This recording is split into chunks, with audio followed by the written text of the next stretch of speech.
Sir, kinalawang na nga po yung bearing nyo. Okay, meron tayo ngayon ditong NMAX version 2. So, ito yung kanyang ABS. Always on yung kanyang indicator ng ABS. Yan. Ngayon, binak na namin yung ABS niya. Ito na. So, puro kalawang. Puno na ng fluid itong kanyang lagayan ng bearing dito. Kaya pati bearing niya kinalawang na rin. Gawa ng fluid na naglilik dito.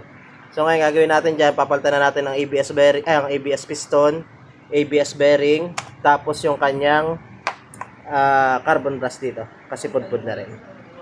Yan.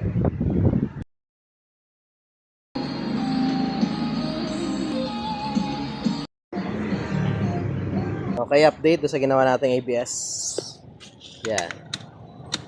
So kanina yung ABS niya hindi nawawala, so try natin ngayon siya. Okay, so try ulit natin.